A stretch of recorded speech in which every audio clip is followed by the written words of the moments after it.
दोस्तों, भोलेनाथ के मंदिर में फिर हुआ एक चमत्कार। इस चमत्कार को जानने से पहले वीडियो को लाइक, चैनल को सब्सक्राइब जरूर कीजिएगा। इसमें 18 से लेकर के 20 बात जानकारी हम बताएंगे। वीडियो में अंत तक जरूर बने रहिएगा। वीडियो को लाइक, चैनल को सब्सक्राइब भी कीजिएगा। दोस्तों, पहला बात पहले ध्यान से सुनिए। भोलेनाथ कहते हैं कि उन्हीं लोगों के घर में मैं रहता हूँ जो लोग हमको दिल और श्रद्धापूर्वक पूजते हैं। दूसरा नंबर, हम उन्हीं लोगों के घर में रहता हूं जो लोग दुर्गा माता को मानते हैं, जानते हैं। जो लोग दुर्गा माता की पूजा पाठ नहीं करते हैं तो कितनहू हमारे घर में और हमारे मंदिर में आकर के जल चढ़ा देते हैं कोई, लेकिन हम उनके पर छत्र छाया नहीं रहता हूं। तो सबसे पहले ये जान लीजिए कि भोलेनाथ को पूजते हुए भी जल चढ़ाइए, ठीक है, लेकिन दुर्गा जी को जरूर पूजा पाठ कीजिए। अगर भोलेनाथ कहते हैं, भोलेनाथ को अगर आप नहीं पूजा पाठ भी करेंगे तब भी अगर दुर्गा माता को पूजा पाठ करेंगे क्योंकि तो उतना ही फल होगा, क्योंकि भोलेनाथ जो है शंकर भगवान यानी ब्रह्मा विष्णु महेश तीनों मिल करके चरण छूते हैं दुर्गा जी का। तो ये बात आप लोग को ध्यान में रखना है, पहला नंबर। दूसरा नंबर, आप लोगों को कोई भी काम करना है माता दुर्गा जी का नाम जरूर लेना है। अगर सही हिंदू हो तो, और भोलेनाथ का नाम लेना है, शंकर भगवान का नाम लेना है। जैसे कीजिए ब्रह्मा विष्णु महेश एकत्र हो गए हैं। 2 महीने का सावन के पावन पवित्र महीना चल रहा है। 2 महीना जो है सावन में अद्भुत जो है पूजा पाठ हो रहा है। तो इन पूजा पाठ में आप लोग लगे रहिए। अब चलिए 18 कौन सी बात है जो हम लोग को लेकर के चलना चाहिए। दोस्तों, घर में सांप क्यों निकलता है इसके बारे में पहले जान लीजिए। दोस्तों, जो लोग नाग पंचमी के दिन दूध नहीं चढ़ाते हैं और लावा, उन्हीं लोगों के घर में सांप निकलता है। तो एक काम नहीं करना है। सबसे पहले हम लोग को दूध लावा चढ़ाना है और पूजा पाठ सही दिल दिमाग और सही मन से करना है। पहला नंबर, हनुमान जी का पूजा पाठ भी नहीं छोड़ना है। सावन में लड्डू चढ़ाइए या जो चीज़ से आप भोग लगा सकते हैं, रसगुल्ला चढ़ाइए या जितना मिठान शक्ति है उससे आप भोग लगा सकते हैं। और पूजा पाठ सही दिल मन से करना है। और सबसे पहले कटहर खा करके यात्रा नहीं करना है। कभी भी भैंस का दही खा करके भोलेनाथ को जल चढ़ाने के लिए नहीं जाना है। ये अशुभ माना गया है।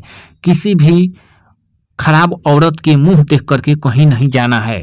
भोलेनाथ कहते हैं कि हमारे जितना भी पूजा पाठ करोगे उतना कर्म पर ध्यान दो।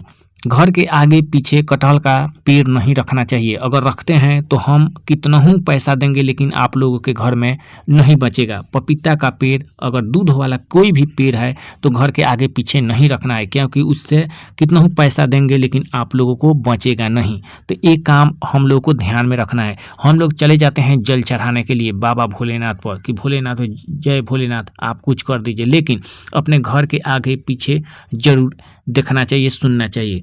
कभी भी बेल पत्र जो होती है 3 पत्ती होना चाहिए या 5 पत्ती होना चाहिए, उसी को जल हम लेते हैं। ये नहीं कि कोई टूटा फूटा हो जिसमें कीड़ा हो बेलपत्र में वही चढ़ा दिए हम ले लिए, नहीं।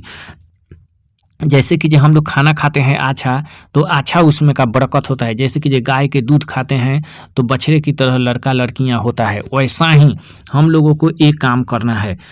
कभी भी भोजन पे ध्यान देना है। अगर कभी भी मटन चिकन जो लोग खा करके करते हैं यात्रा, उनके घर में मैं नहीं रहता हूँ। अंडा जो लोग खा करके पूजा पाठ करते हैं उनकी पूजा जो है असफलता हो जाती है। इसीलिए सावन हो या किसी भी मौसम में, अगर सुख हो या सोमवार हो, किसी भी मौसम में कभी भी पूजा पाठ हम हर किसी के घर में रहता हूँ। अगर जल चढ़ाते हैं आप लोग तो रोज चढ़ाइए, हम उसमें अनखुश नहीं हूँ, लेकिन एक काम आप लोगों को करना है। कभी भी मटन चिकन खाना है तो शाम के समय में खाइए। जिस दिन पूजा पाठ नहीं करते हैं उस दिन खा सकते हैं, व्रत का था, लेकिन सावन में बिल्कुल नहीं। और दिन खा सकते हैं तो कोई बात नहीं। इतना बात ध्यान में लेकर के चलना है। और कभी भी सावन हो या 12 महीना में कोई भी मौसम में आप लोग पूजा पाठ देवी देवताओं को करते हैं तो मैं भी खुश रहूँगा। इतना भोलेनाथ का कहना है, क्योंकि भोलेनाथ खुद आकर के एक साधु संत से कह दिए अपना सपने में। ये इतना बात जो लेकर के चलते हैं उनके घर में बरकत होता है और पैसे की आमदनी होती है।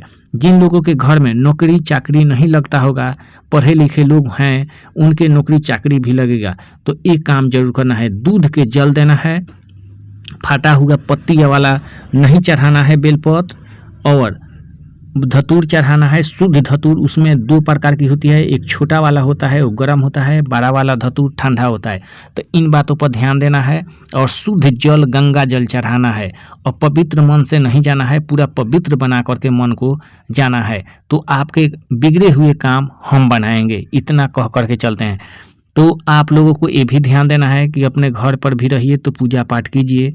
पूजा पाठ करेंगे, जैसा आप पेड़ लगाएंगे उसी का फल मिलेगा।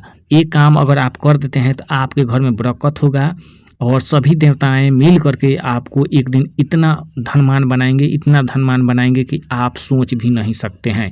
किसी भी गरीब को देख करके अपमान नहीं करना चाहिए। कहते हैं भोलेनाथ कि हम कभी भी गरीब के रूप में भी आ सकता हूँ, अगर उस समय अपमान कर दिए तो आपके घर में बरकत कभी नहीं हो सकता है। इतना देख करके चलना चाहिए। कभी भी किसी रूप में मैं आ सकता हूँ, जैसे कि जो भिखारी के, साध ब्राह्मण के, तो साध ब्राह्मण के रूप में मैं आया 1-2 रुपया मांगते हुए तो कभी भी देना चाहिए। जैसे कि जब हम कल हलाते हैं, नल हलाते हैं, लगाते हैं, कल हल नल लगाते समय जैसे कि जब पानी का जरूरी पड़ता है वैसा ही हम हैं। तो ये वीडियो अच्छा लगे तो वीडियो को लाइक, चैनल को सब्सक्राइब जरूर कीजिएगा दोस्त।